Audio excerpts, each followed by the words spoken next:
bonjour à toutes et à tous. Merci pour votre participation. On est effectivement déjà 135, donc ça fait plaisir de voir autant de monde sur ce webinaire lié à l'initiative ACT pour Assessing the Carbon Transition. Moi, je suis Édouard Fordrin. Je travaille à l'ADEME au sein de la direction aménagement, adaptation et trajectoire bas carbone. Et je travaille du coup sur cette initiative depuis 5 ans maintenant. Alors, ce que je vous propose pour ce webinaire, il y a plusieurs temps d'échange et de discussion. Je vous propose du coup de commencer par une introduction, donc qui sera assurée par mon collègue Romain Poivet, donc pour nous resituer du coup les enjeux de la transition bas carbone et puis parler aussi du contexte international et du contexte aussi réglementaire et normatif sur ce sujet-là. J'enchaînerai aussi de mon côté sur une présentation de l'initiative ACT pour ceux qui ne la connaissent pas, et on fera un focus du coup sur le programme volontaire français qui accompagne les entreprises françaises et notamment l'appel à projet pour des opérations collectives. Il y aura un temps de questions-réponses par rapport à cette deuxième séquence à la fin. On enchaînera ensuite avec un retour d'expérience, un témoignage sous forme d'interview croisée. Donc, il y aura Élisande Bourri de Valrhona et Samuel Trouillefou de Bilab France qui nous feront un témoignage sur l'opération collective Acte Pas à Pas portée par Bilab France avec du coup, le témoignage d'une entreprise Valrhona qui participe à cette opération collective. Et tous deux seront interviewés par Damien Huette de l'association Bilan Carbone. De la même façon, après l'interview, quelques questions-réponses pour du coup continuer à échanger et puis répondre à vos interrogations. Et ensuite, on terminera par une conclusion assurée par Romain Poivet de l'ADEME. Alors, je propose de démarrer directement. Donc, Romain, je te laisse la parole. Romain, tu travailles à l'ADEME, comme j'ai dit, tu es coordinateur de l'initiative ACT dans sa globalité. Et je te laisse la parole pendant quelques minutes pour introduire ce webinaire. Merci Edouard. Bonjour à toutes et tous. Je suis tout d'abord très heureux d'être avec vous pour ce webinaire et puis pour introduire ce webinaire autour de la notion de plan de transition.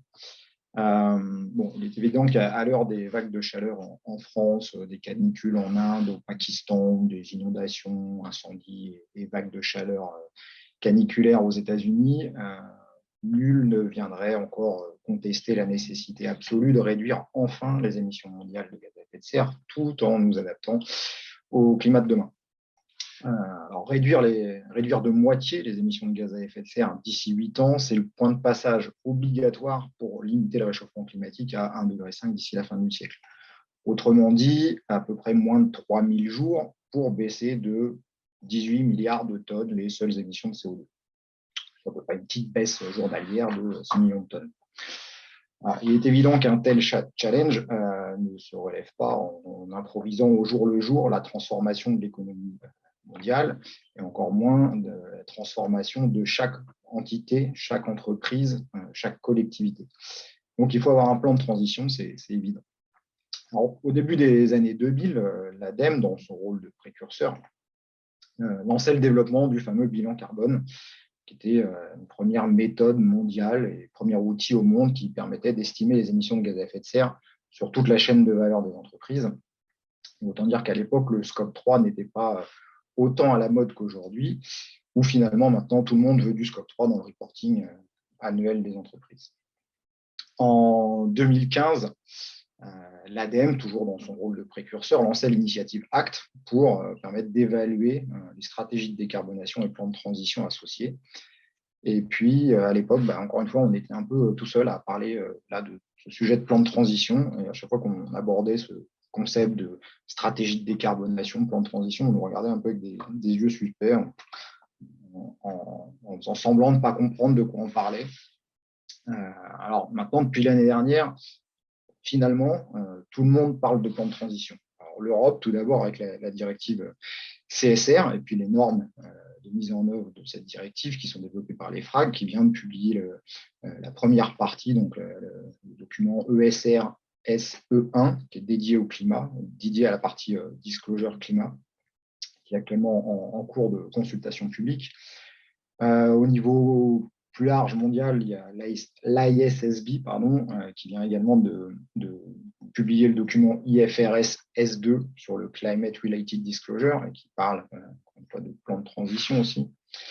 Il y a la Transition Plan Task Force au Royaume-Uni qui vient de publier également un document, puisque le Royaume-Uni a également rendu obligatoire la publication de plan de transition. Il y a le Glasgow Financial Alliance for Net Zero qui publie également régulièrement tout un tas de documents, mais qui vient de publier aussi là, des recommandations sur les plans de transition dans l'économie réelle. Et puis, dans le cadre plus globalement de l'UNFCCC, il y a la Race to Zero qui vient de réviser ces critères et qui intègre enfin cette notion de plan de transition. Alors, je peux que vous encourager, d'une part, à répondre à ces différentes consultations, pour les entreprises et puis pour les consultants, à promouvoir aussi l'expertise qui a été développée en France, qui à venir vous assurer que finalement les exigences qu'on retrouve dans ces documents sont suffisamment ambitieuses pour que finalement on ait des plans de transition à la hauteur des enjeux. Alors, avoir des plans de transition, c'est un minimum, mais avec l'initiative ACT, on s'est assez vite rendu compte de l'hétérogénéité des entreprises en termes de maturité vis-à-vis des plans de transition. C'est pourquoi on a développé en complément des méthodes d'évaluation ACT, l'approche ACT pas à pas, qui rencontre un succès qui est bien au-delà de nos attentes. D'ailleurs, je vois déjà des questions qui parlent de à quand les formations. Je ne sais pas si c'est le lieu pour parler de la planification des dates de formation sur ACT pas à pas, mais oui, je vous l'accorde, on est un peu victime du succès de cette approche ACT pas à pas. Alors, cette approche, tout bêtement, elle permet d'outiller les entreprises pour définir et mettre en œuvre une stratégie de décarbonation et un plan de transition. Donc, ce webinaire, il a notamment pour objectif d'encourager le plus grand nombre de parties prenantes à profiter de cet appel à projet, appel à manifestation d'intérêt qui a été lancé par l'ADEME, qui vise à massifier le nombre d'entreprises pour aider les entreprises à se doter de plans de transition robustes dans les délais les plus brefs. Donc, cet appel à manifestation d'intérêt, et plus globalement le programme volontaire ACT en France que coordonne Édouard, permettront effectivement certes d'anticiper les évolutions réglementaires et normatives dont je viens de parler en introduction, mais surtout d'accompagner concrètement les entreprises françaises dans la mise en œuvre, dans la définition et la mise en œuvre de plans de transition ambitieux. Donc, j'espère que ce webinaire vous apportera suffisamment d'éléments de réponse et je vous remercie de votre attention. Et Édouard, je te repasse la parole. Merci beaucoup. Merci beaucoup, Romain, pour cette introduction. Alors, effectivement, j'ai vu quelques questions dans le fil de discussion. Il n'y avait pas forcément de présentation pour Romain, c'était une introduction. Donc, encore merci pour cette introduction au webinaire et d'avoir du coup posé un peu le sujet de la transition bas carbone et puis comment on peut y répondre avec l'initiative ACT. Et bien sûr, là, on va rentrer maintenant un peu plus dans ce détail-là. Alors, pardon, il faut que j'arrive à changer les slides. Voilà. Donc là, maintenant, moi, suite à cette introduction, je vais vous présenter cette initiative de manière plus détaillée. Alors, même si on ne va pas rentrer dans tous les tenants et les aboutissants, sinon il faudra beaucoup plus qu'1h30, mais de vous présenter quand même les grandes lignes, les grands principes de cette initiative et comment on cherche à massifier du coup le nombre d'entreprises qui s'engagent sur le sujet de la transition bas carbone et via l'initiative ACT en particulier. C'est ce que disait Romain du coup en introduction. Alors, qu'est-ce que l'initiative ACT? En fait, l'initiative ACT, on l'a lancée conjointement avec le CDP, l'ancien Carbon Disclosure Project, fin 2015, au moment du coup de la COP 21, pour vraiment travailler sur cette question de stratégie de décarbonation pour les entreprises. L'idée, c'était d'outiller avec des méthodes et des outils associés, les entreprises sur ce sujet-là, de manière à ce qu'elles puissent travailler de manière pertinente sur cette question. Donc, c'est une initiative qui est internationale. On l'a inscrite à l'agenda des solutions portées par la Convention cadre des Nations Unies sur les changements climatiques. Et historiquement, ce que disait Romain, c'était une méthode d'évaluation des stratégies. Donc, l'idée, c'était de voir comment les engagements climatiques pris par les entreprises étaient suffisamment ambitieux. Donc, est-ce qu'ils étaient alignés avec les trajectoires de transition bas carbone? Est-ce qu'ils permettaient à leur niveau de contribuer à l'atteinte des objectifs de l'accord de Paris? Donc, il y avait une question d'évaluation de la stratégie de transition bas carbone des entreprises. Et puis, on l'a élargi récemment pour répondre à une demande aussi de certaines entreprises de ne pas avoir une évaluation, puisque c'était peut-être un peu trop tôt dans leur processus et dans leur niveau de maturité, mais d'avoir aussi un accompagnement à l'élaboration d'une stratégie de décarbonation qui soit pertinente, qui soit ambitieuse, qui soit alignée. Et c'est pour ça qu'on a développé du coup l'initiative Acte pas à pas. Donc l'idée, c'est vraiment d'accompagner concrètement les entreprises dans le sujet des stratégies de transition bas carbone et des stratégies qui soient pertinentes, ambitieuses et alignées. Actuellement, on a c'est une initiative internationale, donc on a plus de 400 entreprises au niveau international qui sont engagées dans l'initiative, engagées de manière volontaire dans l'initiative. Et puis au niveau français, via le programme volontaire français, c'est un peu plus de 120 entreprises qui sont engagées dans cette initiative. Donc on a démontré finalement l'intérêt d'une telle démarche, et maintenant il s'agit du coup d'amplifier, d'où l'appel à projet qu'on va évoquer juste après. C'est une initiative qui est financée par la France, par l'intermédiaire de l'ADEME, mais également aussi au niveau européen, par les réseaux climatique de l'Europe, par le programme LIFE aussi, et également par le Fonds français pour l'environnement mondial, puisqu'on a des projets, notamment au Brésil et au Mexique, qui sont soutenus par ce Fonds français pour l'environnement mondial. Alors, comment se situe Act en fait dans le parcours de transition bas carbone d'une entreprise? On parle bien effectivement d'une entreprise.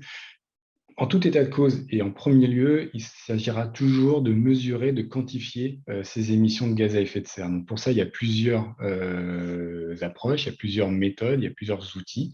Voilà, l'idée, c'est pas ici de dire quelle est l'approche qu'il faut retenir, mais on a un peu s'appuyer sur des standards internationaux comme l'ISO 14064-1 ou le standard du GHG Protocol pour la quantification des émissions de gaz à effet de serre. Et puis du coup, des outils associés tels que le bilan carbone qui permettent de quantifier les émissions de gaz à effet de serre. Ça constitue le point de départ. Si on parle de transition bas carbone, si on parle de stratégie pour réduire les émissions de gaz à effet de serre et qu'on n'a pas le point de départ, c'est difficile de savoir où on va et comment on peut y aller. Donc, c'est nécessaire d'avoir ce bilan d'émissions de gaz à effet de serre ou ce bilan carbone en amont. Et après, on rentre effectivement dans les questions de stratégie. Donc, comment on va réduire les émissions de gaz à effet de serre, quels objectifs de réduction on va se fixer et comment on va y arriver grâce à un plan de transition pertinent associé. Et c'est là que Act intervient. Il intervient dans un premier temps avec l'offre Acte pas à pas, qui est là plutôt pour orienter, planifier, définir la stratégie de transition bas carbone et y associer un plan d'action pertinent. Donc là, on est dans la construction, dans le progrès, c'est un référentiel de progrès. Et puis, une fois que cette stratégie est développée, une fois qu'elle est formalisée, une fois qu'elle est validée et que le plan d'action a été mis en œuvre, il s'agit du coup d'évaluer cette stratégie et ce plan d'action et de voir si c'est suffisamment ambitieux et si c'est aligné avec les trajectoires de transition bas carbone. Et là, c'est l'offre Acte Évaluation qui intervient et qui permet du coup de venir challenger ce qui a été fait, donc identifier les points forts, mais identifier aussi les marges d'amélioration. Donc, on est vraiment sur un parcours en 3 temps, mesurer les émissions de gaz à effet de serre, planifier, définir la stratégie et évaluer la stratégie et réitérer, du coup, si besoin, pour améliorer du coup la stratégie de l'entreprise. Si on rentre un peu plus dans l'initiative Act, en fait, il y a 5 éléments clés qui structurent la réflexion dans Act. On a commencé à évoquer un peu ces éléments-là, que ce soit dans l'introduction ou dans ce que je viens de dire. Il y a la notion d'objectif. Quand on parle de stratégie de transition bas carbone, il y a la notion d'objectif de réduction d'émissions de gaz à effet de serre qui est clé. Est-ce que l'entreprise a des objectifs et est-ce que ces objectifs sont alignés? Mais c'est pas suffisant du coup pour regarder et pour parler de stratégie au global. Il faut aussi s'assurer que l'entreprise se dote de plans de transition ou de plans d'action qui vont lui permettre d'atteindre ses objectifs. Et il s'agit aussi, quand on regarde, quand on travaille sur ce sujet-là, de regarder ce qui est fait actuellement sur la réduction des émissions de gaz à effet de serre, ce qui a également été fait, entrepris dans le passé par l'entreprise pour réduire ces mêmes émissions. Et puis, est-ce qu'il y a une cohérence d'ensemble? Voilà, est-ce que le plan de transition est suffisamment ambitieux pour atteindre les objectifs de l'entreprise? Est-ce que dans le passé, l'entreprise a déjà démontré une capacité, une volonté à réduire ses émissions de gaz à effet de serre. Donc, ce sont ces 5 questions, en fait, ces 5 éléments qui structurent notre réflexion. Et on voit qu'avec ces 5 questions, déjà, on a essayé d'avoir une approche complète de la stratégie de transition bas carbone. Et on essaie de capter une dynamique avec le passé, le présent et bien sûr le futur avec les objectifs et comment l'entreprise prévoit d'y arriver. Donc ça, c'est notre cadre général ACT qui se décline de manière plus précise par une définition de la stratégie de transition bas carbone qui s'apprécie selon l'initiative, selon nous, via 9 éléments, alors 9 composantes un peu génériques qui s'adaptent ensuite par secteur d'activité, qui sont aussi mis en lumière, mis en importance de manière différente selon les secteurs d'activité parce que les leviers, les enjeux, les trajectoires de transition bas carbone ne sont pas les mêmes d'un secteur à un autre. Donc, on adapte et on pondère les choses différemment, mais la structure générale reste la même. Il s'agit de travailler sur les objectifs de réduction d'émissions de gaz à effet de serre et de faire en sorte que ces objectifs soient alignés avec les trajectoires de transition bas carbone pour atteindre les objectifs de l'accord de Paris. Et ensuite, il s'agit de regarder l'ensemble des moyens mis en œuvre pour y arriver. Ça va être, par exemple, les investissements matériels. Quand il y a des enjeux en termes d'émissions de gaz à effet de serre sur le parc, sur les actifs de production, quels sont les investissements des entreprises dans ces actifs pour réduire de manière effective les émissions de gaz à effet de serre. Quand il y a un enjeu R&D, pareil, est-ce que l'entreprise investit dans la R&D sur la transition bas carbone? Quand il y a un enjeu sur les produits, donc plutôt sur les émissions indirectes, est-ce que l'entreprise met en œuvre des actions pour réduire l'empreinte carbone de ses produits ou de ses services? Là, on rentre par exemple sur des questions comme l'éco-conception des produits. Et puis, il y a une notion gouvernance et chaîne de valeur. C'est-à-dire qu'il faut aussi que ce sujet-là il soit porté par l'entreprise, qu'il soit porté au plus haut niveau de l'entreprise. Donc, c'est pour ça qu'on regarde le management. On regarde aussi l'engagement et les actions sur l'ensemble de la chaîne de valeur, que ce soit en amont avec les fournisseurs, donc comment l'entreprise travaille avec ses fournisseurs pour réduire ses émissions de gaz à effet de serre, de la même façon avec ses clients pour réduire les émissions de gaz à effet de serre en aval. Comment l'entreprise rayonne aussi dans son secteur d'activité et de manière générale en prenant des engagements publics, en travaillant publiquement et en communiquant publiquement sur ce sujet-là.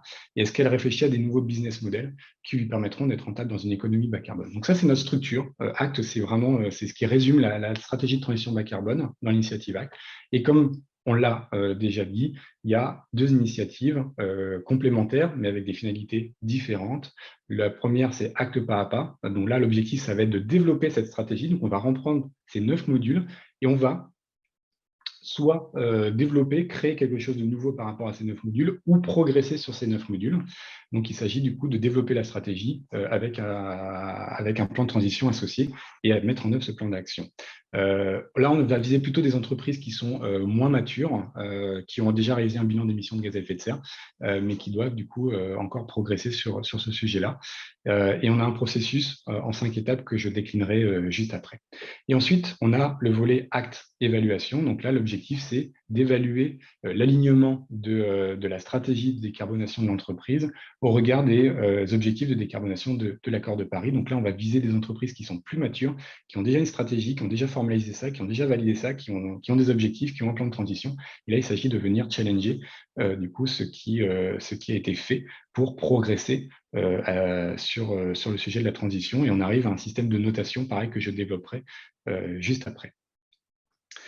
Acte pas à pas, voilà, c'est ce processus-là en 5 étapes. Donc là, l'idée, c'est de partir d'un diagnostic initial. On ne refait pas un bilan d'émissions de gaz à effet de serre, mais on évalue la maturité de l'entreprise sur les 9 modules que je viens de citer. Et puis ensuite, on va travailler sur l'identification des défis et des enjeux pour l'entreprise.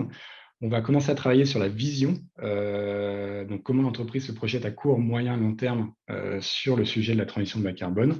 Quel est ensuite le plan stratégique de l'entreprise pour réduire ses émissions de gaz à effet de serre? Et enfin, on va définir le plan d'action qui va permettre d'atteindre du coup ces objectifs et de décliner de manière opérationnelle cette stratégie. Et on essaie de toucher du coup, on touche 4 dimensions de l'entreprise, 4 niveaux de l'entreprise. Ce sont les niveaux repris par la TCFD. Donc, quels sont le niveau du coup qui est un niveau on va dire un peu plus technique, qui est le niveau métrique et indicateur. Il y a ensuite le niveau stratégie. Donc, il s'agit effectivement de faire en sorte que la stratégie de décarbonation intègre la stratégie de l'entreprise. Il y a un niveau aussi gouvernance. L'idée, c'est que cette stratégie de décarbonation, elle intègre la stratégie et donc elle soit portée au plus haut niveau hiérarchique de l'entreprise. Et puis, il y a une dimension du coup sur le management, la gestion de la transition bas carbone. Et pour mettre en œuvre ça, donc on a une approche, une méthodologie qui existe, qui est disponible sur notre site, et une boîte à outils qui va du coup permettre de travailler sur l'ensemble de ces aspects. Une grille de progression qui permet de suivre le progrès sur l'ensemble des 5 étapes, donc à chaque fois, en partant du diagnostic initial et en travaillant sur l'ensemble des étapes et des différentes actions, on va venir progresser sur les 9 modules de acte, et donc on va suivre ce progrès avec la grille de progression. On a la boîte à outils performance carbone qui va permettre de travailler plutôt sur la dimension métrique et target pour identifier les bonnes trajectoires, pour identifier les bons indicateurs, pour travailler sur des objectifs alignés. Donc là, on est plus sur un aspect, on va dire, technique. Et puis, on a une boîte à outils stratégie pour justement travailler sur l'analyse stratégique de l'entreprise, que ce soit sur l'identification des risques, opportunités, forces et faiblesses, pour développer également la vision à court, moyen, long terme, pour développer la stratégie, pour développer le plan d'action. Et puis, on a aussi de manière plus à côté un tableau de correspondance des différentes initiatives pour aider l'entreprise justement à s'y retrouver dans l'initiative de type ACT, TCFD, CDP, etc. Donc, ça permet une première analyse, un premier positionnement de ACT par rapport à ces éléments-là. Donc, ça, c'est pour ACT pas à pas. On aura un témoignage justement par Valrhona et Bilab juste après. Donc, j'en dis pas forcément beaucoup plus. Et puis, le deuxième aspect, c'est ACT évaluation. Donc là, on est dans l'exercice de notation. On reprend les 9 modules de ACT, pareil, pas de surprise. Et ces 9 modules de ACT, en fonction des notes obtenues, vont permettre d'avoir une note de performance entre 0 et 20. Plus la note tendra vers 20, plus on aura une stratégie de décarbonation ambitieuse et alignée avec l'accord de Paris. Mais on rajoute aussi d'autres composantes. On rajoute la note d'évaluation entre A et E, qui va du coup être basée sur l'analyse de l'évaluateur. Donc, ça va être son regard propre. Donc, ça va venir en fait soit nuancer, soit confirmer la note de performance. Et donc, l'évaluateur va regarder le modèle économique et la stratégie de l'entreprise, ses risques business à réaliser cette transition ou pas, s'il y a eu des problèmes de réputation ou pas, et s'il y a une cohérence, une crédibilité de la démarche. Donc, ça vient confirmer ou contrebalancer la note de performance. Et puis la note de tendance, soit un plus, soit un moins, soit un égal. Donc là, c'est la dynamique dans laquelle s'inscrit l'entreprise, la dynamique dont je parlais tout à l'heure. Est-ce que c'est une dynamique qui est positive, négative ou stable? Et bien sûr, cette notation est reprise dans un rapport d'évaluation qui est remis à l'entreprise. Il n'y a pas que la note, il y a aussi l'ensemble des éléments par module, l'ensemble de la note obtenue par module. Et puis, il y a aussi une analyse par l'évaluateur et puis des recommandations pour progresser et améliorer sa note pour plus tard. Bon. Ça, c'est la partie acte évaluation. Et on couvre du coup maintenant quasiment tous les secteurs d'activité qui nous intéressent. On a plusieurs secteurs disponibles. Donc historiquement, on a des méthodes, que ce soit dans Acte Évaluation ou dans Acte Pas à Pas, pour les constructeurs automobiles, pour la production d'électricité, pour le commerce, pour tout ce qui est bâtiment avec la construction, la promotion immobilière et la gestion immobilière.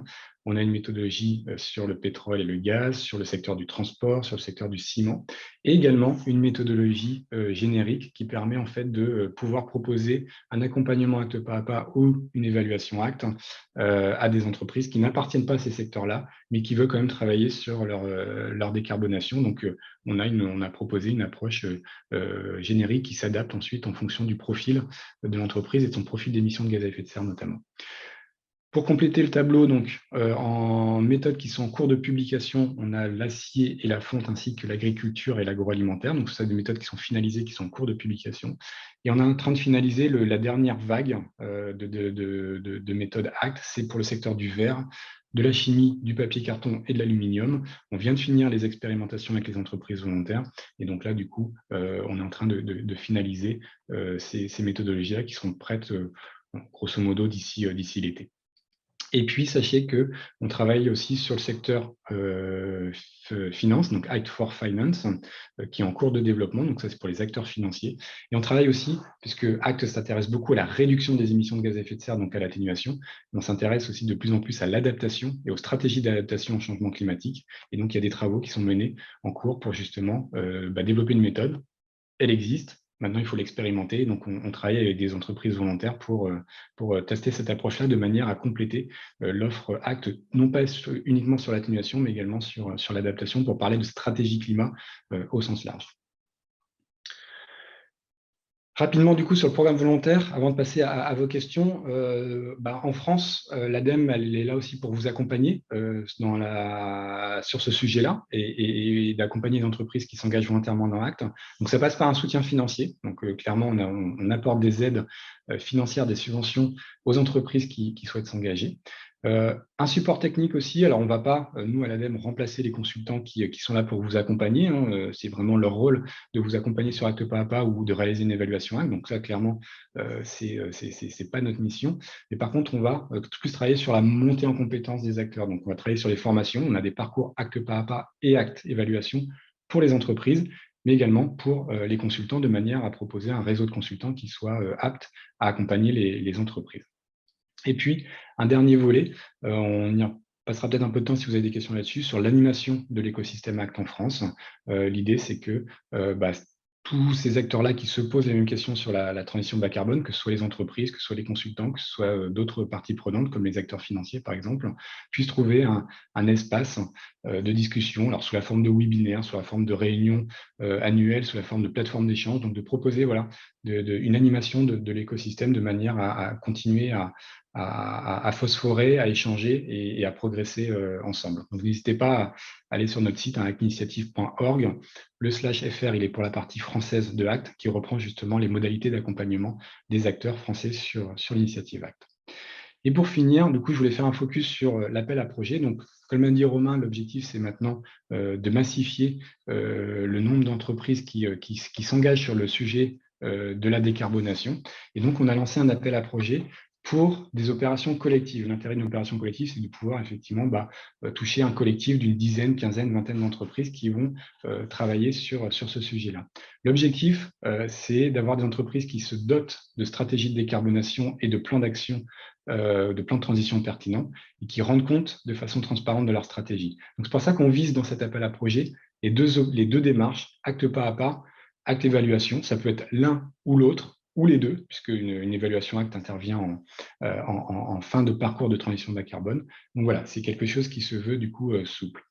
On a fait un calendrier en 2 périodes pour l'année 2022. Donc, une première période à très, très court terme. On a lancé cet appel à projet début avril. Et donc, la première période se termine le 30 juin, la fin du mois. Donc, c'était relativement court.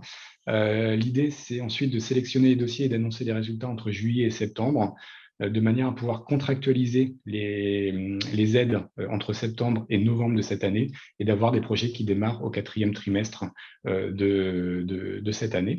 Et puis, on a prévu une période un peu plus longue pour justement laisser le temps au projet aussi de maturer et de se construire. Et donc, la deuxième période, c'est le 30 novembre.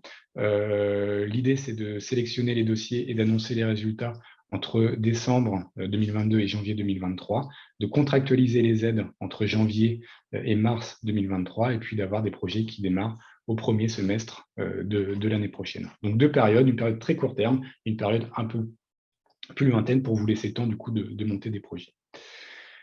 Ce qu'on vise comme opération, c'est en termes de portage et en termes d'opération, c'est des projets qui vont mobiliser un collectif d'entreprises qui peut être d'un même secteur d'activité ou de secteurs d'activité différents, qui peuvent être sur un territoire particulier, par exemple. Mais voilà, des opérations qui vont mobiliser un collectif et ça va être porté par des fédérations, des associations ou des bureaux d'études. Ça, c'est plutôt l'opération collective assez classique qu'on a l'habitude d'accompagner à l'ADEME. Ce qu'on a introduit aussi, c'est la possibilité d'avoir un donneur d'ordre qui souhaite décarboner sa chaîne de valeur et qui va du coup accompagner ses fournisseurs sur le sujet de la décarbonation. Et donc, ce donneur d'ordre va mobiliser un collectif de fournisseurs pour du coup réduire les émissions de gaz à effet de serre sur la chaîne de valeur. En termes d'accompagnement financier, l'idée, c'est de vous apporter une aide au maximum de 50%. mais sachant que si on veut massifier, plus on pourra et plus vous pourrez, en termes, je parle pour les porteurs de projets, identifier des cofinancements par ailleurs, plus on pourra augmenter le nombre de projets accompagnés et in fine le nombre d'entreprises engagées sur le sujet de la décarbonation. Donc, on propose un taux d'aide de 50% maximum, mais on a une incitation forte aussi à identifier, pour les porteurs de projets, identifier des cofinancements par ailleurs ou à cofinancer une partie de l'opération. Et en termes de coûts éligibles, ce sont les coûts d'une opération acte, donc que ce soit acte pas à pas ou acte évaluation. Pour acte pas à pas, on est parti sur des coûts éligibles à une hauteur de 20 000 € pour un accompagnement acte pas à pas. Donc sur la partie vraiment stratégie, grosso modo les 4 premières étapes de acte pas à pas, puisque la 5e, c'est plus la mise en œuvre du plan d'action. Et puis, pour une évaluation acte, on est parti sur un ordre de grandeur de 6 000 €, sachant qu'on peut y ajouter, vu que c'est une opération collective, des coûts d'animation, autrement dit de la sensibilisation, de la communication, de la coordination, du recrutement d'entreprise, qui représentent à peu près 10% du budget d'une opération collective. Donc ça, c'est pour les dépenses éligibles. On essaie de vous apporter une aide de 50% maximum, ou moins s'il y a des cofinancements qui sont trouvés. Si vous voulez avoir tous les éléments sur cet appel à projet, c'est sur le site agirpourlatransition.adem.fr. Il y a les 2 périodes. Je pourrais vous remettre les liens plus précis du coup dans le fil de discussion. Il y a 2 liens pour les 2 périodes, donc celle qui se termine au 30 juin et celle qui se termine au 30 novembre. Mais vous avez du coup tous les éléments que j'ai repris de manière synthétique ici. Voilà pour la présentation du coup de l'appel à projet, avant de passer du coup au témoignage de l'opération Bilab et de Valrhona. Je vous propose d'avoir un petit temps de discussion, d'échange et de questions-réponses pendant les 10 minutes qui suivent. Donc Victor, je ne sais pas si je n'ai pas pu regarder moi de mon côté les questions. Est-ce qu'il y a des éléments et des questions, des sujets qui ressortent? Oui, il y en a quelques-unes. Alors déjà, il y a Romain qui a répondu à beaucoup de questions. Donc, si vous voulez aller dans l'onglet Q&R et aller voir les questions répondues, ça peut vous intéresser. Il y en a plusieurs. Donc, merci Romain pour ça. Alors, il y avait quelques questions qui ressortaient. Alors, notamment sur les secteurs de Act. Il y avait une slide sur le sujet. Donc, sans rentrer dans le détail de chaque secteur, il y avait une question sur le délai pour ceux qui sont marqués en publication et pour les secteurs qui apparaissent pas. Donc par exemple, il y avait santé, IT, bâtiment, etc. Est-ce que du coup il faut passer par le secteur générique ou est-ce que c'est des secteurs qui peuvent apparaître par la suite? Merci, merci Victor. Alors, pour les méthodologies qui sont en cours de publication, c'est vraiment là, à très court terme. Alors, je crois qu'Iron Steel, donc acier fonte, est déjà publié. Agriculture et agroalimentaire, c'est en cours de publication. Donc là, c'est vraiment voilà, dans les jours qui viennent. Et puis, par contre, pour celles qui sont plutôt en orange là, sur la slide, là, on finalise les méthodologies suite au retour d'expérience des rothèses, donc il faudra attendre un petit peu avant de les publier, mais c'est pareil, c'est à court terme, c'est-à-dire que d'ici cet été, les méthodologies seront publiées. Donc c'est à très court terme, que ce soit pour les méthodes en publication ou les méthodes en cours de finalisation.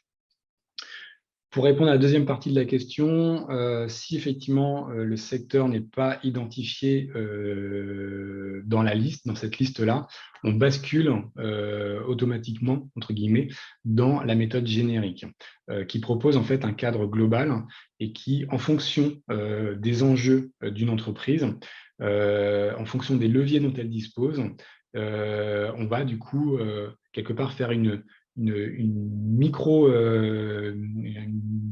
méthodologie acte pour justement soit accompagner et travailler sur les bons modules ou évaluer et mettre l'importance sur les bons modules.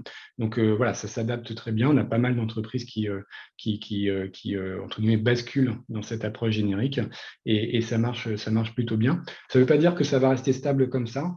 Si effectivement on se rend compte qu'il y a un enjeu de travailler sur un secteur qui n'apparaît pas dans cette liste-là. Il y a eu l'IT qui a été évoqué. C'est des questions qu'on se pose, par exemple. Ça ne veut pas dire que voilà, il n'y aura pas de méthode Act IT. Pour le moment, il n'y en a pas à court terme, mais c'est quelque chose qui peut être développé. Pour le moment, c'est des méthodes qu'on a développées côté ADEME avec le CDP et avec des groupes de travail techniques, donc des représentants d'entreprises, des fédérations, etc., donc de manière consensuelle. Mais voilà, on peut imaginer plein de choses pour développer ces méthodes-là. Donc, ce n'est pas forcément une liste qui est figée. Elle est pour le moment valable à date, mais elle pourra évoluer justement en fonction de la volonté aussi des acteurs de s'impliquer, par exemple d'un secteur de s'impliquer dans le développement d'une méthode. Merci Edouard. Après, beaucoup de questions sur l'appel à projet en lui-même. Donc, combien d'entreprises visées par l'AAP? Est-ce que le montant de la subvention est corrélé à la taille de l'entreprise? Et de manière plus générale, du coup, est-ce que ça peut justement être le rôle des collectivités pour les encourager à se lancer dans ACT? Il y avait 2 questions sur les collectivités. Évidemment, une association, fédération, ça peut aussi être son rôle. Et oui, quelle taille tu entends par collectif? Est-ce que c'est… voilà. Ok, merci pour ces questions. Il y en a plusieurs en fait, du coup, donc je vais essayer de toutes les reprendre. En termes de nombre d'entreprises et de taille pour les projets, nous on estime, on a quelques opérations collectives. C'est vrai que je n'ai pas fait le focus là-dessus. On a quelques opérations collectives. On va avoir le témoignage de Bilab juste après. C'est une opération collective qui existe déjà. On a aussi un accélérateur à décarbonation avec BPI France. On a une opération collective avec les dirigeants responsables de l'Ouest. À chaque fois, on est sur un collectif d'une dizaine ou une quinzaine d'entreprises. Ce qu'on a mis dans l'appel à projet, c'est des collectifs entre 10 et 30 entreprises grand maximum. Faut que l'échantillon soit quand même suffisamment large pour mobiliser un certain nombre d'entreprises et surtout partager collectivement. C'est l'intérêt d'une opération collective. Pas que ce soit trop non plus, parce qu'après, c'est quand même les opérations collectives qu'on a jusqu'ici, elles sont surtout sur du acte pas à pas. Donc, il y a quand même un besoin d'accompagnement fort. Il ne faut pas qu'il y ait non plus un collectif trop important. Autrement dit, il faut qu'on puisse continuer à travailler ensemble. Donc, il faut trouver le bon curseur. Nous, on l'estime à entre 10 et 30 entreprises par projet collectif. Et l'idée, c'est d'arriver sur cet appel à projet à une centaine, voire plus, mais au minimum une centaine d'entreprises qui soient mobilisées sur le sujet de la transition bas carbone en s'engageant dans l'initiative ACT. Donc ça, c'est pour la réponse à la question nombre d'entreprises et puis taille des projets collectifs. Pour la question des collectivités, alors ACT, c'est un dispositif qui s'adresse aux entreprises, mais quand même plusieurs choses à préciser. Ça n'empêche pas une collectivité de dire tiens, je vais mobiliser les entreprises de mon territoire pour les faire travailler sur ce sujet de la décarbonation et les faire en sorte qu'elles aient des stratégies qui soient ambitieuses, des stratégies de décarbonation ambitieuses. On a eu quelques échanges dans ce sens-là avec quelques collectivités, donc ça peut être un rôle que peuvent jouer les collectivités pour mobiliser un collectif d'entreprises sur un territoire. Ça, c'est un premier point. Et deuxième point, on travaille aussi c'est notre collègue Gérald de Lallevée qui travaille justement pour adapter ACT aux collectivités. Alors, dans un premier temps, il a travaillé sur les régions, à l'échelle d'une région. Et puis là, l'idée, c'est de descendre à un niveau plus fin. Mais voilà, l'idée, c'est de proposer aussi une approche un peu ACT. Donc, vous l'avez bien compris, hein, stratégie et ambition et alignement de la stratégie. Mais du coup, cette fois-ci, pour les collectivités. Et si besoin, s'il y en a qui sont intéressés, je pourrais vous mettre en relation du coup avec mon collègue. Et troisième point, sur le taux d'aide, est-ce qu'il est fonction de la taille de l'entreprise? Sur des projets collectifs comme ça, c'est un peu plus difficile de gérer du coup des taux d'aide individualisés par taille d'entreprise, surtout sur un appel à projet. Donc, ce qu'on a proposé, c'est effectivement d'avoir un taux d'aide maximum de 50% qui soit collectif et avec une invitation, du coup, une incitation à aller chercher des cofinancements. Voilà, ça permet effectivement à l'ADEME de pouvoir accompagner les entreprises. Bien sûr, les entreprises qui souhaitent bénéficier d'un accompagnement ACT ou d'une évaluation ACT doivent aussi quelque part participer au financement de cette opération-là. Et puis le cas idéal, c'est justement quand il y a un tiers qui va aussi cofinancer une partie. Donc on est Plutôt dans une approche générale, 50%. Après, je ne dis pas qu'au cas par cas, on pourra individualiser, mais a priori, partons sur 50% d'aide maximum côté ADEME pour pouvoir accompagner et inciter, puisque c'est bien l'objectif des aides ADEME, qu'elles soient incitatives, inciter les entreprises à y aller. Peut-être encore une question, du coup. Alors, il y a Romain qui voulait intervenir sur le lien entre ACT et ISO et OCARA. Ok, du coup, Romain, vas-y. Peut-être pour préciser la question avec les normes ISO est tout à fait pertinente. Alors, à date, il n'y a aucun standard ISO qui traite des plans de transition, ni des stratégies de décarbe. On est plutôt bien positionné pour le savoir ADEME, vu qu'on anime un certain nombre de groupes de travail ISO. Donc, il n'y a rien sur le sujet à l'ISO. Par contre, bien évidemment, les bases de la comptabilité carbone pure et dure, là, il y a un lien très direct entre les normes qu'on recommande dans ACT et l'ISO, ça c'est sûr. Sur le lien avec OCARA, ça fera un petit teasing pour la conclusion. OCARA, c'est une méthode qui est développée par le bureau d'études Carbone 4, traite de la question de l'adaptation. Donc, je reviendrai là-dessus un petit peu plus tard. Et puis, il y a bien un lien qui est prévu avec OCARA, mais sur les questions d'adaptation, pas sur les questions de décarbe. Voilà, merci. Merci Romain.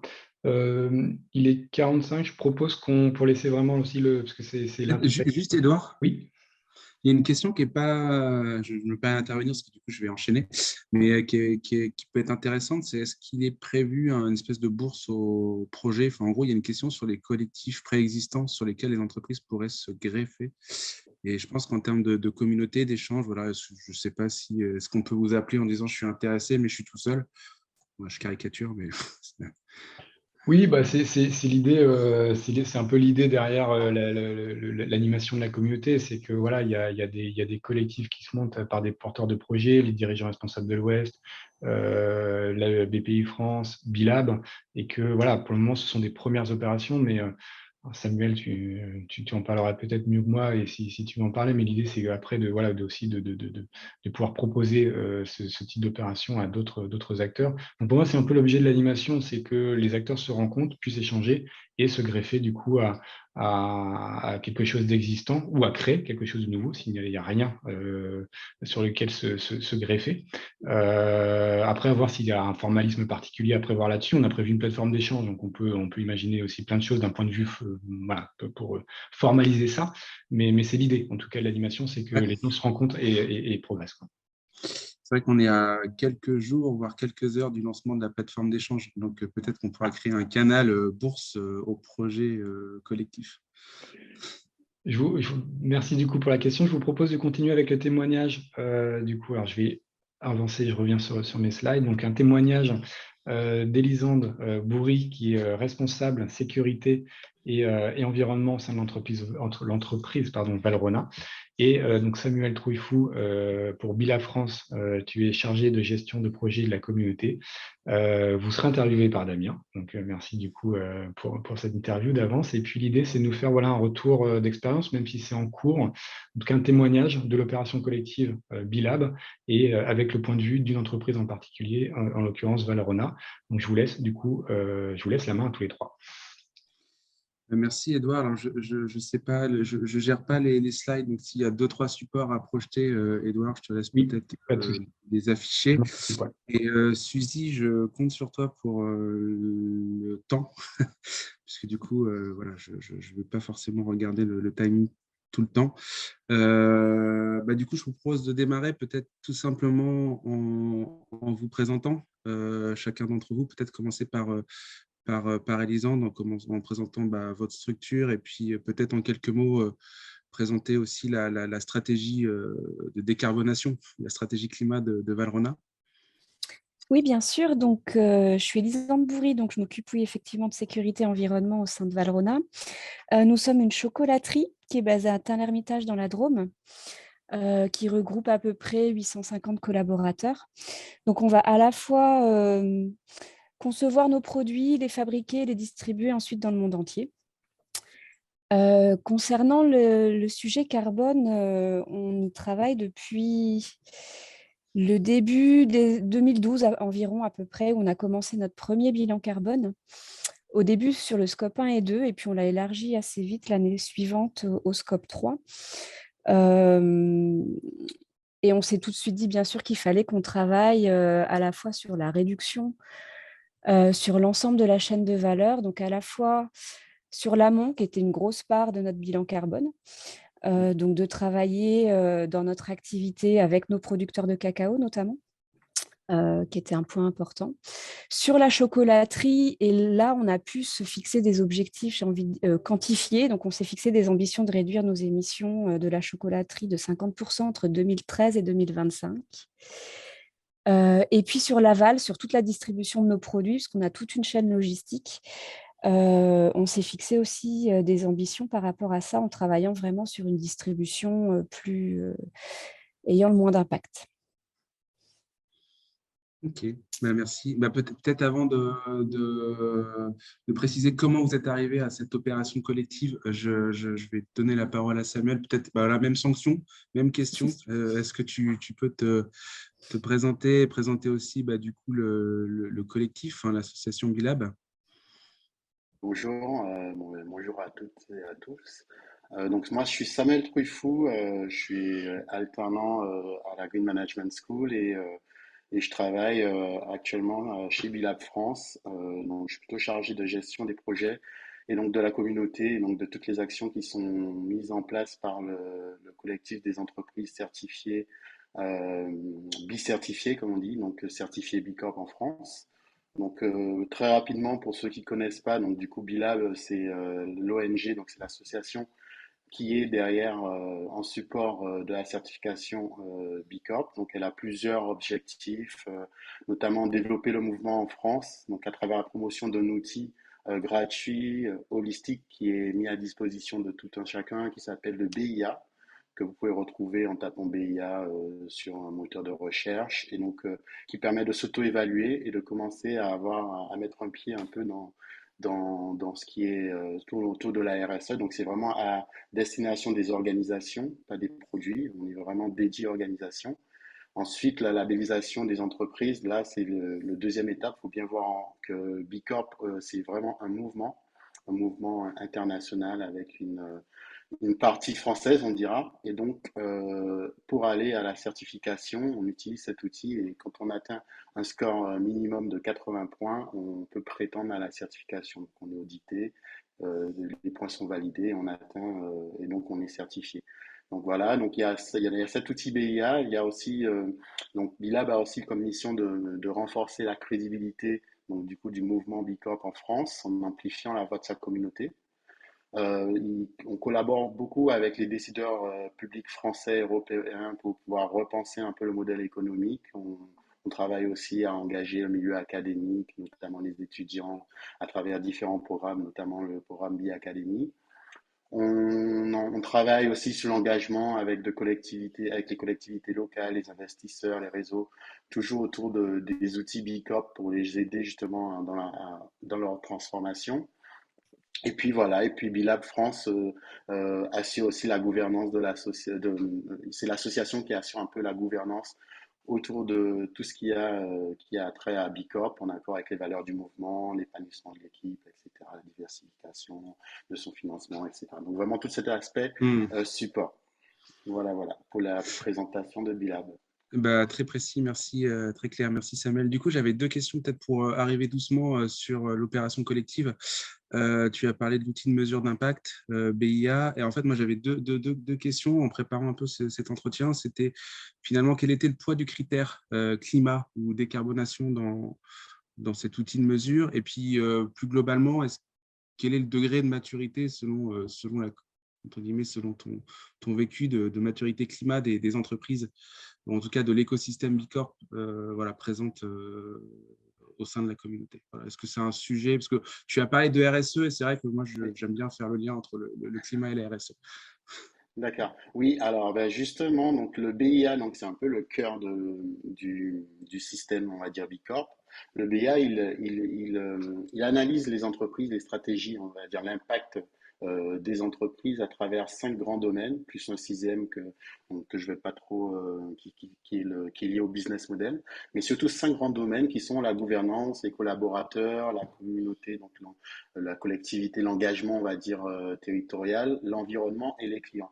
Et justement, donc, dans le point environnement, on a justement toute une évaluation sur tout ce qui a trait au climat exactement. Donc en fait, c'est une série de questions qui vont juger de l'impact, en tout cas de l'engagement de l'entreprise vis-à-vis du climat. Donc c'est là, il y a vraiment une évaluation. Donc tout ça est visible et mis en transparent pour toutes les entreprises qui sont certifiées. On a un portail et donc vous pouvez aller vérifier pour toutes les entreprises certifiées B Corp leur score entre guillemets sur ces différentes étapes, dont l'environnement et le climat.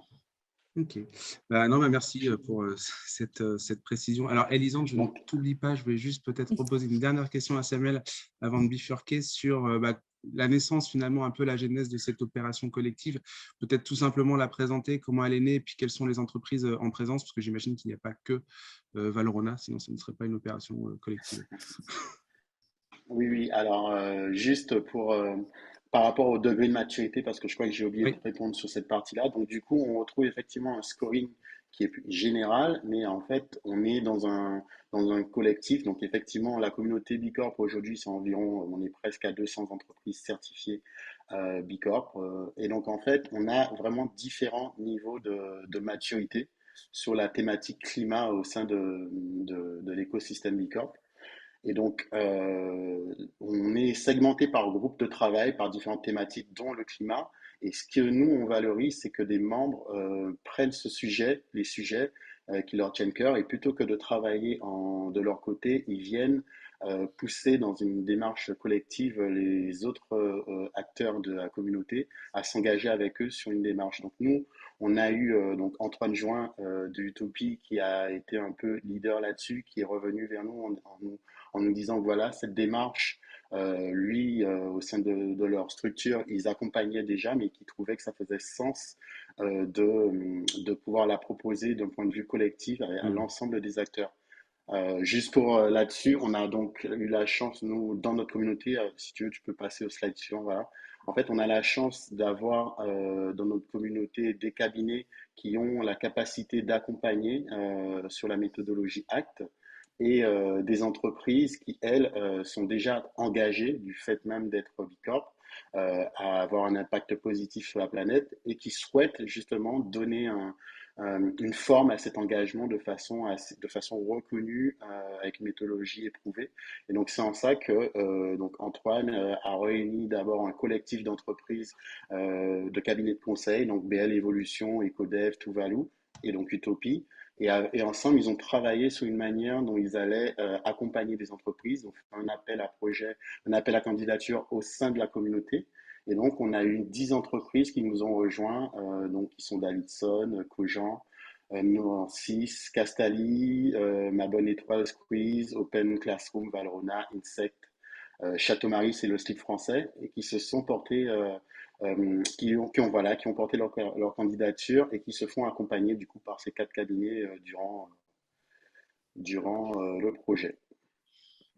Ok, merci pour ces précisions. En tout cas, il y a moyen, je pense, de faire quelques bons moments culinaires à partir de cette opération collective. Oui, justement, c'est ce qui est intéressant. C'est ça qui est bien. On voit bien qu'on couvre un peu tous les secteurs par rapport aux questions qui avaient été posées. Donc, ça va vraiment du textile à l'industrie, à l'IT, à l'agroalimentaire. Donc, on touche vraiment à peu près. On a un large panel de secteurs et un large panel de taille aussi. On a des entreprises de taille comme Valrhona ou Davidson ou Insec, et on a des entreprises de plus petite taille comme Squeeze en l'occurrence. Donc voilà, c'est vraiment l'intérêt l'un des intérêts en tout cas du collectif.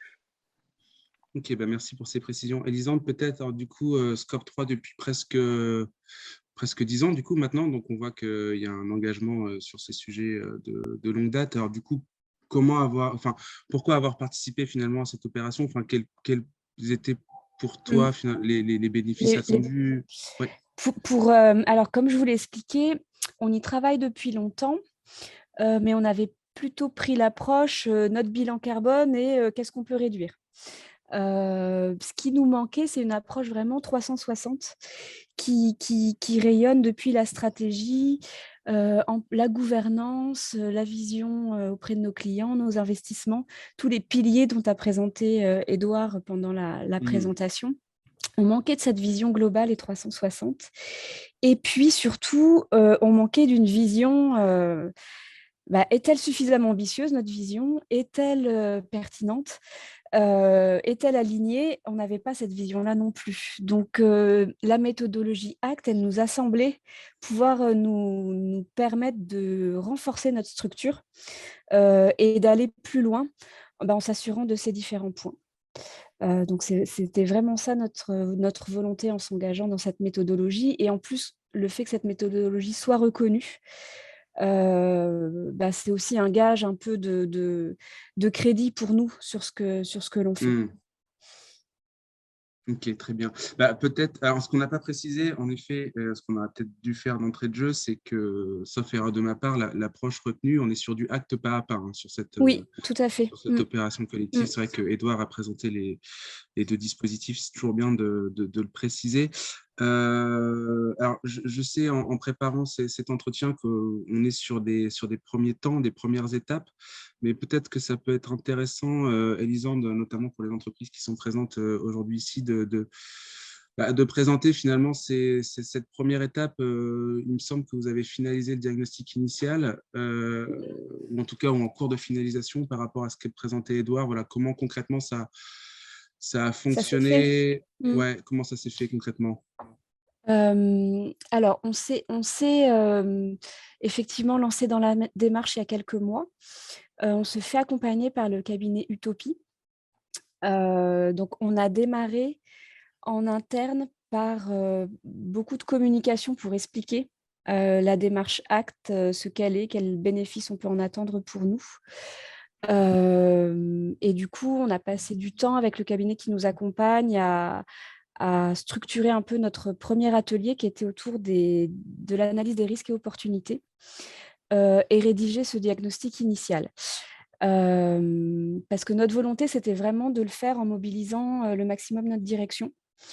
Donc, notre premier atelier, on l'a fait avec toutes les différentes directions de l'entreprise, que ce soit l'IT, le RH, l'industriel, la supply, voilà, pour rayonner vraiment large et qu'on embarque un peu tout le monde et qu'on en fasse un outil qui soit puissant pour nous, parce que les décisions qui se prennent aujourd'hui, c'est elles qui auront un impact pour demain.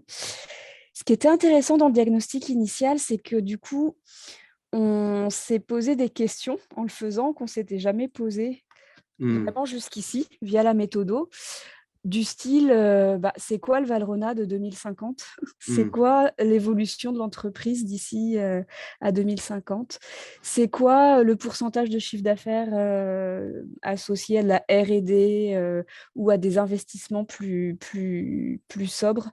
Voilà, toutes ces questions-là, on ne se les était pas forcément posées. Du coup, ça nous a permis de s'ouvrir un petit peu à d'autres choses.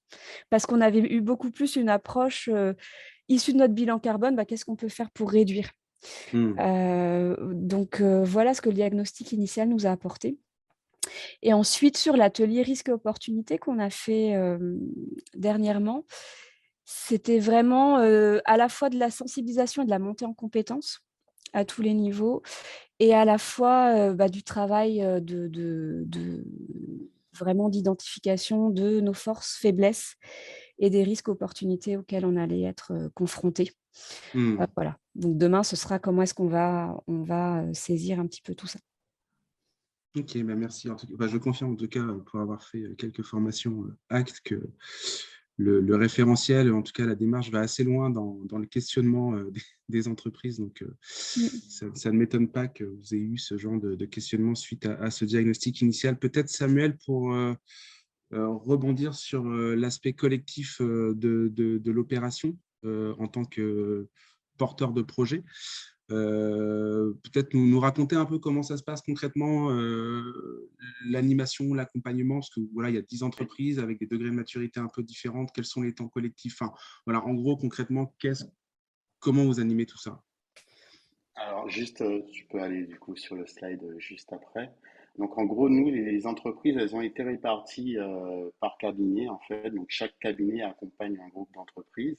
Et donc, donc, au départ, il y a toujours la formation des entreprises à la méthodologie ACT. Donc là, c'est assez opérationnel. C'est grosso modo le chef de projet de chaque entreprise qui va porter la démarche dans son organisation qui va se former.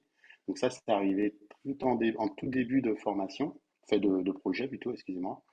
Donc ensuite, ce que nous, on a décidé de faire, d'avoir à chaque fois un premier temps de préparation entre les cabinets pour pouvoir se mettre d'accord sur la manière dont ils vont travailler en collectif d'un point de vue expertise. Ensuite, on avait un atelier collectif. Donc là, vous voyez, on retrouve les cinq étapes dont Edouard a parlé en début de webinaire. Donc on les retrouve, mais elles sont à chaque fois en deux morceaux, on va dire. On va retrouver un premier morceau qui sera un atelier collectif où là, du coup, les cabinets vont avoir tout le collectif présent et ils vont expliquer un peu ce qui va se passer dans l'atelier. Ils vont commencer à faire des ateliers ensemble pour travailler, pour commencer à aborder les thématiques et donc commencer à créer une émulation au sein du collectif.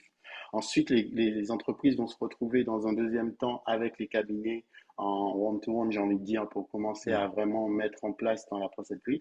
Et à chaque fois, à la fin de chaque temps, on va avoir un retour en collectif, donc un retour d'expérience animé par Bilab, où là, l'idée, c'est vraiment de se dire ce qui a été, ce qu'ils ont découvert, ce qui n'a pas été, un peu de se challenger à chaque fois, un peu comme ça. Donc, c'est un peu l'idée. Donc, à chaque fois, on produit des livrables, entre guillemets, de chacun de ces temps forts. Et on retourne après. Donc, on prépare aussi l'atelier qui suit. Et ensuite, on repart sur un temps d'atelier collectif, de préparation, d'atelier collectif, de retour d'expérience, etc. Donc, voilà, c'est un peu ce qu'on a, nous, mis en place au niveau du collectif Bilab et Bicorp France. Et ça marche plutôt bien. Donc, c'est vraiment c'est vraiment quelque chose qui marche, qui fonctionne très bien. Je ne sais pas, du coup, si tu as d'autres questions Non, mais par rapport à non, mais si ça. j'avais. Non, Vas-y, mais vas-y. merci pour ces précisions. En tout cas, moi, j'ai une question pour Oui. Edouard. Du coup, je me fais le rôle aussi du public, mais en fait, je me posais la question en voyant ce calendrier de l'action collective, si un calendrier comme celui-ci était imposé dans le cadre de l'appel à projet, ou en tout cas s'il y avait à minima des temps forts. Enfin, je sais que ça revient un peu dans les questions que j'essaye de voir de temps en temps.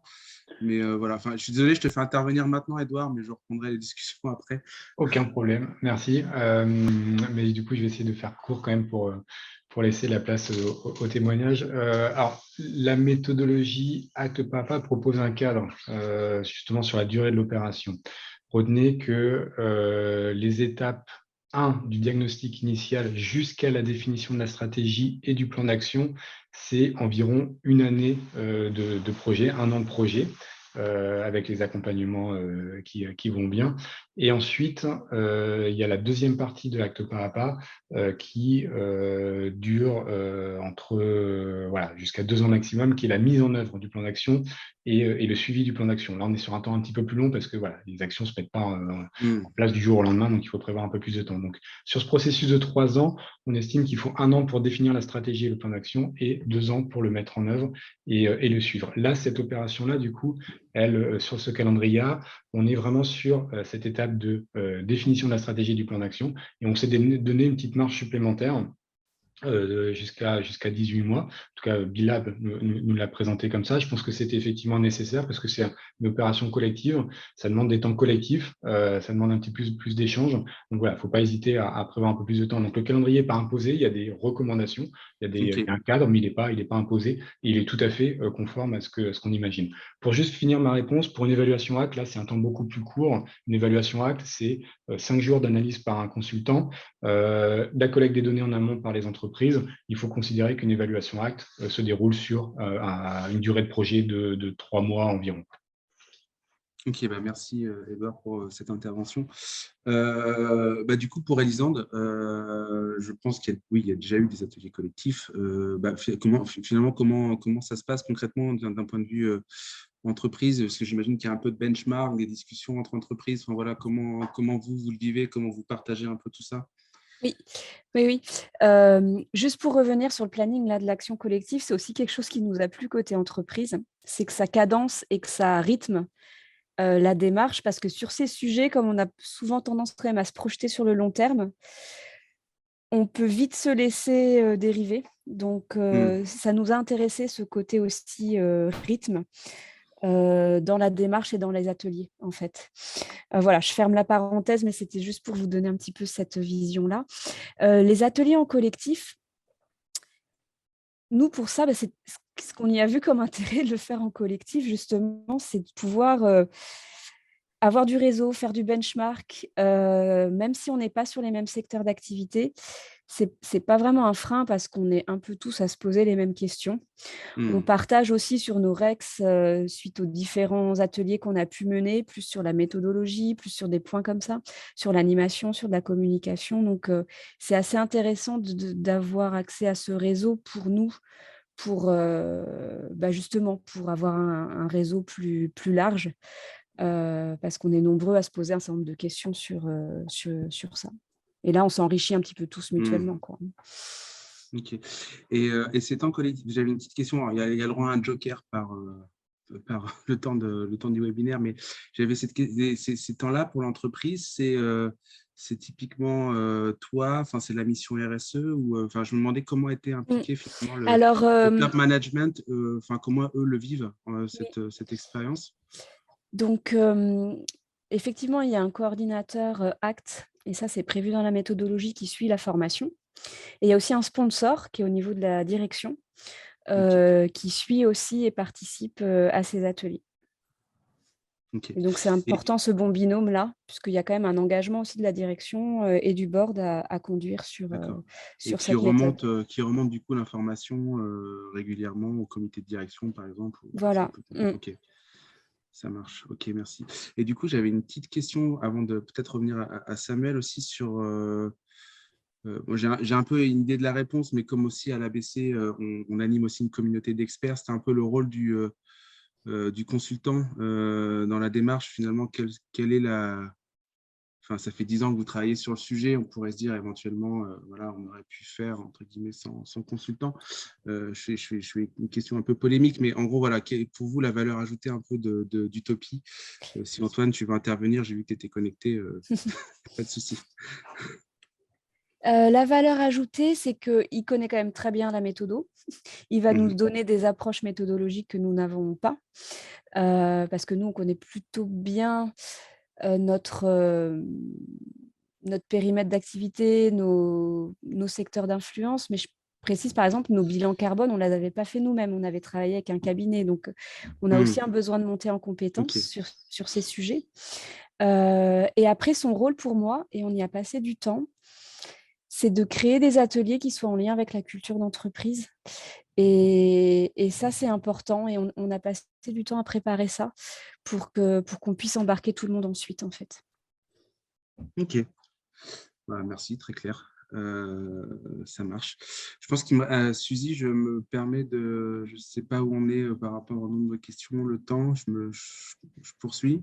Tout bon? Il te reste 15 minutes. 15 minutes Voilà. en tout ou, parce que j'imagine qu'il y a des questions, non? C'est C'est juste un petit point logistique. 15 minutes si on va avoir le temps de répondre à quelques questions à la fin. Ça marche. Voilà. Ça marche. Du coup, j'avais une petite question pour Samuel. Je remonte un peu en arrière sur la complémentarité entre les deux démarches, parce que vous portez Bicorp, qui est aussi voilà, un mouvement, une communauté, ACT, qui commence à être quand même une grosse communauté. Maintenant, il y a de plus en plus de gens qui souhaitent être formés. On l'a vu à travers la première partie sur les questions de la formation. Voilà, vous, comment vous faites le lien d'un point de vue technique, mais aussi d'un point de vue relation entre les deux communautés? Alors, la complémentarité, déjà, elle est réellement opérationnelle parce que, comme je disais, la thématique environnementale est forcément prise en compte dans une stratégie RSE. Et pour nous, c'est vrai que pour les entreprises qui se sont lancées, en tout cas dans ce collectif, c'est une manière de faire reconnaître leur action et d'utiliser une méthodologie éprouvée. Et donc, nous, au niveau de Bilab, c'est aussi une thématique qui a énormément d'importance. Il y a énormément de campagnes sur lesquelles, d'ailleurs, on a pu inviter Edouard au niveau européen.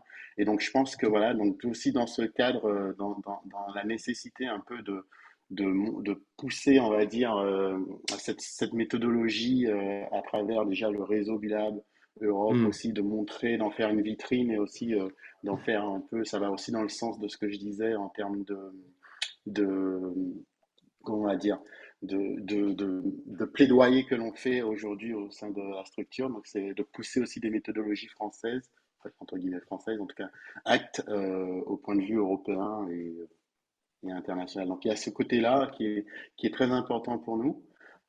Et donc après, derrière, il y a aussi l'envie aussi de pérenniser ce genre d'action collective au sein même de la communauté française pour que justement on puisse faire d'autres saisons potentiellement d'entreprises qui continueraient à se faire à suivre cette démarche. Et aussi, à côté de ça, comme on a la chance d'avoir aussi des cabinets, aussi avoir de plus en plus de cabinets qui seraient Bicorp et qui pourraient aussi monter en compétences et accompagner d'autres entreprises Bicorp sur ce sujet.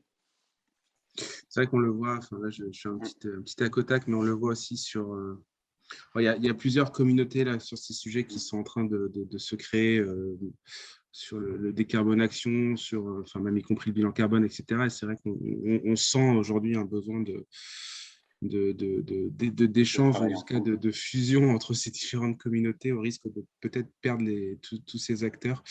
Question pratico-pratique pour Elisande, peut-être, alors ça peut aussi, là c'est vraiment plus à destination des entreprises qui nous écoutent, mais en gros, quelle est votre implication en tant que référent acte sur cette opération dans les temps collectifs, voilà, enfin, de façon très, oui, très pratique, en termes de jours passés, d'échanges, de rencontres, voilà, enfin, ça peut intéresser, je pense, un certain nombre de personnes. Donc, j'ai suivi la formation de 2 jours. Et ensuite, on a une réunion à peu près toutes les 4 à 6 semaines d'1h30 à peu près pour soit faire le REX d'un des ateliers, soit préparer l'atelier collectif. Ça, c'est avec le collectif, vraiment les autres entreprises qui sont dans la démarche. Et puis ensuite, on mène entre 4 et 5 ateliers sur les différentes étapes de la démarche qui durent une demi-journée. Et ça s'étale sur la période des 18 mois. Ok, parfait. Ok, ça marche. Et du coup, alors on a parlé un peu tout à l'heure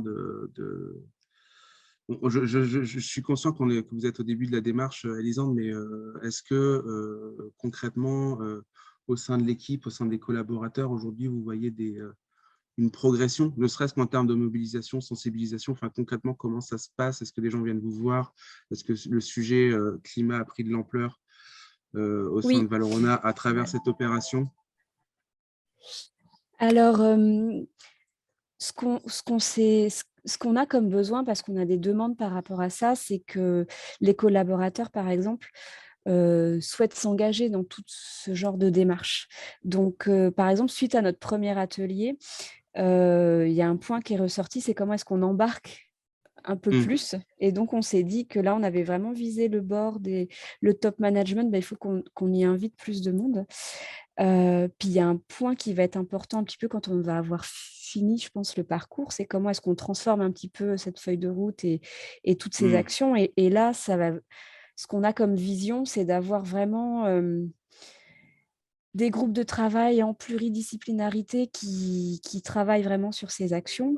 Et on a un relais qui est central chez nous, qui sera nos équipes un peu de communication en interne, pour relayer ça. On sent qu'il y a un vrai besoin d'embarquer un petit peu tout le monde sur ces questions. On a déjà fait des ateliers, par exemple, fresques du climat, c'est des choses qu'on se dit qu'il faut qu'on développe le plus. Du e-learning aussi sur ces sujets. Voilà, il y a une vraie réflexion à mener aussi autour de tout ça. Comment, parce qu'au-delà des plans d'action très expertise métier, il y a un sujet vraiment sur l'embarquement de tout le monde. qui rayonne aussi plus large, puisque chaque collaborateur est un citoyen et du coup, tout se lie, quoi. Donc, il y a une vraie réflexion autour de tous ces sujets-là chez nous. Ok, très bien. Et donc ça, c'est plutôt côté collaborateur et côté fournisseur client. Est-ce que du coup, il y a des réflexions déjà ces premiers mois d'opération? Alors, on avait déjà mené ces réflexions plutôt côté producteur, parce qu'ils sont vraiment clés dans notre stratégie de décarbonation. Du coup, je suis sûre que Act va nous amener à creuser encore plus ce que l'on fait avec eux. Et pas de raisonner que producteurs de cacao, mais on a tout un tas d'autres fournisseurs aussi à pouvoir associer. Et là, toute la démarche Bicorp aussi nous fait progresser sur tous ces sujets pour les embarquer plus. Et côté client, je pense que c'est un des points qui ressortira dans nos plans d'action. Côté comment est-ce qu'on peut plus les embarquer, comment est-ce qu'on peut les accompagner là-dedans aussi. C'est des questions qu'on se pose et qui vont se soulever dans la méthodologie. Ok, merci. Ok, merci. Du coup, j'ai peut-être une dernière question pour chacun d'entre vous, puis après, je pense qu'on pourra peut-être passer aux questions du public. Édouard, enfin, je pense qu'il y en a quelques-unes.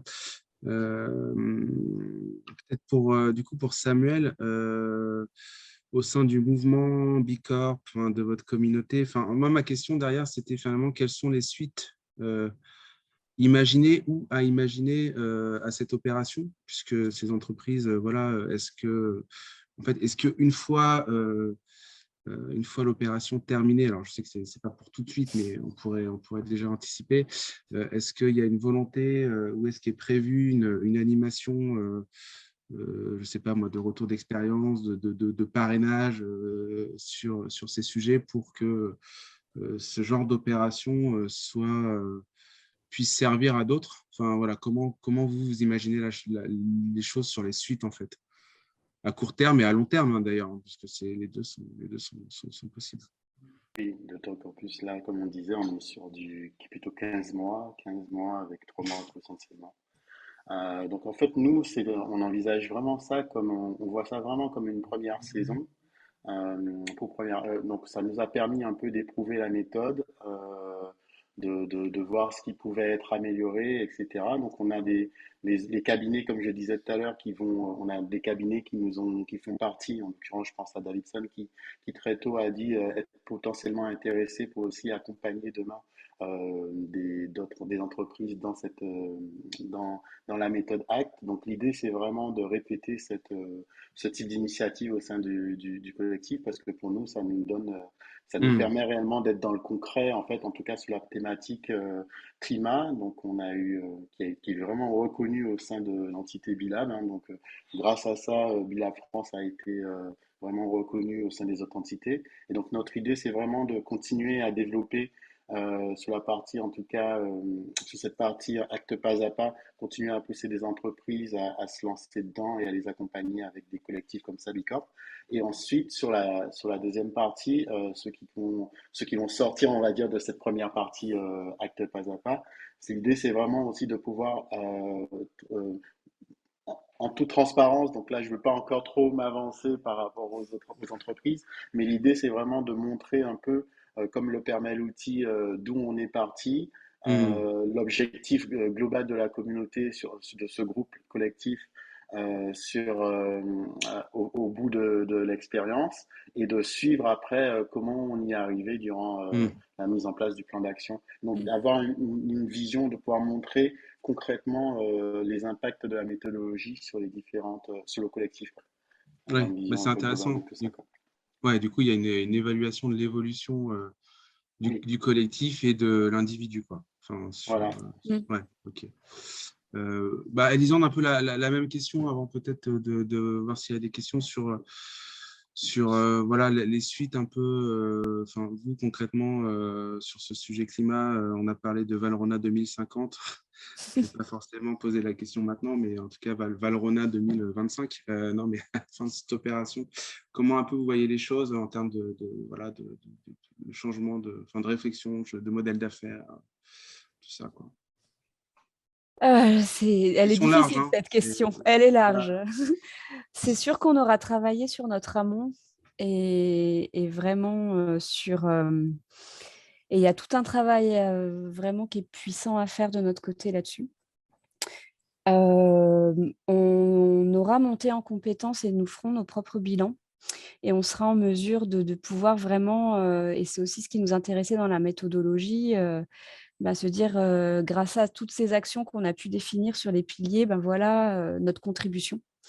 À quelle hauteur est-ce qu'elle est? Je pense qu'on aura certainement un rôle à jouer au niveau aussi de la gastronomie et des métiers chez nos clients qui travaillent nos produits pour également les accompagner dans ces démarches-là. Voilà un petit peu la vision Ok. qu'on pourrait avoir On d'ici espère tous qu'il y ait entre 2025 et 2030, on va dire. Ouais. En tout cas, on espère qu'il y aura encore du cacao. Oui, bien sûr. Euh, C'est une des questions d'ailleurs. Ben, oui, j'imagine. Non, merci à tous les deux. Alors, j'espère qu'on a, enfin, en tout cas, moi, j'ai trouvé ça très clair, vos réponses. J'espère que Edouard, voilà, je pense qu'on a répondu à pas mal de questions sans les avoir vues, mais voilà, s'il reste encore des questions en suspens, Ouais. on a encore 5 minutes pour y répondre. Effectivement, ouais, je vois effectivement qu'il y a pas mal de questions déjà qui ont été répondues en direct. Donc merci déjà à vous trois pour ce retour, à Damien pour l'interview, et puis bien sûr à Elisande et Samuel pour le témoignage et le retour d'expérience. Mais il y a pas mal de questions qui étaient répondues, notamment j'avais noté une question un peu intéressante sur le questionnement de Valrhona en 2050, mais Elisande, tu viens d'y répondre. Peut-être un point particulier c'est une question qui est ressortie sur la formation, tu l'as évoqué, Elisande, la formation acte pas à pas, comme du coup temps à prévoir dans le collectif, mais toi, qu'est-ce que ça t'a apporté vraiment cette formation-là? Qu'est-ce que tu en retires du coup? Je sais que c'est une question qui revient souvent, donc je me permets de te la poser. Qu'est-ce que tu en retires de ces 2 jours de formation par rapport justement à la démarche que tu es en train de vivre actuellement? Que j'en retire que ça m'a donné une vision beaucoup plus large que celle que j'avais initialement, où le fait que ce soit structuré vraiment sur le côté de la gouvernance, les clients, les fournisseurs, l'engagement public, tous ces champs-là. Et puis ce qui m'a beaucoup plu, parce que c'est souvent des questions que l'on a, c'est sur tout ce qui est la boîte à outils Metrix aussi, avec les targets SBT. Ça, c'est quelque chose que je ne maîtrisais pas et que l'outil nous permet d'avoir accès. Donc, c'est les 2 gros points, je pense, qui m'ont vraiment marqué. Et puis, tous ces boîtes à outils, parce que du coup, on a quand même accès à un certain nombre de choses. Ok, merci pour le retour. Peut-être encore alors, c'est une question commentaire plus pour toi encore, Elisande, sur le fait qu'il y a un enjeu du coup adaptation aussi pour Valrhona. Voilà, est-ce que là, on a parlé beaucoup de actes et d'atténuation, de réduction des émissions de gaz à effet de serre. Est-ce que sur la partie adaptation, il y a des choses aussi à dire? Je pense que c'est un sujet qu'il faut qu'on adresse un peu plus largement chez nous, sur toutes ces questions-là. Vous en avez parlé sur un outil là que je ne connais pas, sur l'adaptation avec Okara. Donc, voilà, donc c'est certainement des sujets où, pareil, on a besoin d'un petit peu de méthodologie. Ok, ça marche, merci. Et peut-être une question avant de passer à la conclusion, Samuel, sur est-ce que Bicorp travaille également avec les collectivités sur ces sujets-là, ou est-ce que c'est uniquement du coup entreprise? Aujourd'hui, on a un programme collectivité, hein, on va dire hors acte qui existe, et je pense que c'est le type d'action justement qui pourrait être mis en place. C'est un programme qui s'appelle Cities Can Be, qui cible des territoires plutôt que des entreprises et qui du coup travaille avec les collectivités. Mais aujourd'hui, le travail est vraiment porté par le groupe de travail climat de la communauté. Donc c'est vraiment quelque chose qui pourrait, à mon avis, se faire, mais qui aujourd'hui, enfin, ce serait plutôt à l'état de embryonnaire, on dira. Ça marche. Ok, des perspectives pour la suite. Oui, voilà. Merci Samuel. Merci vraiment à vous tous là pour ce retour d'expérience et ce témoignage. C'est toujours très concret et très intéressant. Ce que je vous propose, c'est de passer du coup à la conclusion. D'une manière générale, on a essayé de répondre au maximum aux questions qui ont été posées, alors soit sur l'onglet Q&R, soit dans le fil de discussion. Il y en a encore qui restent, donc on va essayer d'y répondre par la suite et de vous proposer une FAQ. Mais merci aussi du coup à tous les participants pour vos questions et d'avoir alimenté du coup le débat. C'était intéressant du coup de partager vos questionnements, et on a essayé de répondre le plus possible en direct aujourd'hui, et on le fera par la suite du coup via l'élaboration d'une foire aux questions. Romain, je te repasse la main du coup pour clôturer ce webinaire. Voilà, donc on a encore quelques minutes jusqu'à 15h30, donc je te laisse la parole. Merci, merci Edouard. Alors, ouais, peut-être pour conclure et ouvrir un petit peu sur ce webinaire, déjà pour vous annoncer que l'ADEME a signé un partenariat stratégique avec la World Benchmarking Alliance, qui est une ONG qui utilise déjà les méthodes ACT depuis quelques années maintenant, pour notamment faire des benchmarks, classer les entreprises en fonction de leur note ACT, pour pouvoir rendre compte des stratégies de décarbonation qui sont réellement mises en œuvre par les entreprises. Donc, ils visent 450 entreprises d'ici fin 2023, début 2024. Donc, on a déjà une cinquantaine du secteur électricité qui ont été évaluées, une trentaine du secteur automobile, une centaine du secteur pétrole et gaz. Là, ils sont en train de travailler sur 80 entreprises du secteur du transport. Ils prévoient ensuite de faire le secteur du bâtiment. Donc voilà, donc c'est un partenariat stratégique. Et puis très clairement, qu'est-ce que ça signifie? Ça signifie notamment que la dimension internationale de l'initiative ACT va être progressivement transférée à cette ONG internationale. Et l'ADEME va se refocaliser très concrètement sur ce que fait très clairement Edouard avec ce programme volontaire français, donc l'animation, la coordination du programme volontaire français. Donc, on va se recentrer en tant qu'agence d'État sur la déclinaison nationale de ACT. Et puis, on continuera bien évidemment d'avoir un pied dans la dimension méthodologique avec ce partenariat avec la World Benchmarking Alliance. Mais voilà, l'ADEME se recentralise sur la dimension française, déclinaison française de ACT. En termes d'évolution, on vous l'a dit tout à l'heure, ACT, c'est une entité vivante qui évolue en permanence, qui a besoin aussi d'adresser des nouveaux secteurs. Alors, tout à l'heure, il y a eu des questions sur le secteur de l'IT, par exemple, des choses comme ça. Très clairement, là, on vient de lancer le développement méthodologique de ACT pour le secteur financier, donc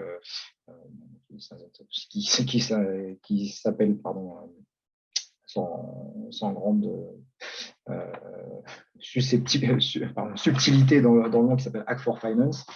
Donc voilà, on a juste débuté les travaux là, début avril. Donc il y a notamment un comité de pilotage qui intègre bien évidemment l'ADEME, le CDP, la World Benchmarking Alliance et puis l'UNEP Finance. Donc voilà, les travaux ont débuté. On est déjà au troisième groupe de travail technique. Ça regroupe quasiment une soixantaine d'experts du secteur financier et puis tout un groupe d'experts indépendants par ailleurs. Donc, il y a ce développement méthodologique sur le secteur financier qui est en cours. Et puis, pour faire le lien avec la question autour de OCARA et sur la dimension adaptation, l'année dernière, on a développé un premier draft méthodologique de ACT sur la dimension adaptation, l'idée étant de pouvoir évaluer les stratégies d'adaptation et les plans d'adaptation des entreprises. Donc, on a développé cette méthode l'année dernière. Elle a fait l'objet d'une revue publique, consultation publique, et puis d'une revue critique indépendante là, début janvier par deux bureaux d'études indépendants. Et là, on est en train on vient de lancer l'expérimentation de cette méthode avec une quinzaine d'entreprises. On va très prochainement, je pense, publier la liste des candidats retenus pour cette expérimentation. Donc, il va y avoir une quinzaine d'entreprises qui vont tester cette méthode avec un accompagnement par un bureau d'études indépendant. Et puis, ça permettra justement de continuer de renforcer l'initiative ACT maintenant en s'intéressant à la fois à la partie décarb et à la partie adaptation. On espère pouvoir publier des premiers résultats autour de cette expérimentation ACT-ADAPT d'ici la prochaine COP à l'automne. Donc voilà, vous voyez, ACT, c'est en perpétuelle évolution. Si vous intégrez dans cette démarche ACT, vous faites vraiment partie d'une dynamique internationale, notamment en intégrant la dynamique nationale du programme volontaire que coordonne Edouard. Donc, je ne peux que vous encourager à rejoindre cette communauté ACT et puis surtout à vraiment mettre en place et vraiment définir des plans de transition. Voilà, je vous remercie beaucoup. Et Edouard, je te rends la parole. Merci. Alors, on a un petit peu dépassé, donc je ne vais pas vous retenir longtemps, mais c'est juste pour remercier l'ensemble des intervenants, Elisande, Samuel pour le témoignage, Damien pour l'interview, Romain pour l'introduction et la conclusion, et puis aussi du coup de manière générale l'ABC et la PCC qui nous ont aidés du coup à organiser ce webinaire et assurer aussi du coup ce webinaire notamment sur les aspects aussi techniques. Donc, merci à tout le monde. Merci également, un grand merci à vous. Vous avez été nombreux et nombreux également jusqu'au bout. Donc merci pour votre implication, pour votre intérêt. Et on reste disponible sur la partie programme volontaire français. N'hésitez pas à me contacter. J'avais mis mon mail sur une slide. Si vous ne l'avez pas noté, ce n'est pas grave. Tous nos coordonnées sont sur le site de l'initiative ACT, actinitiative.org.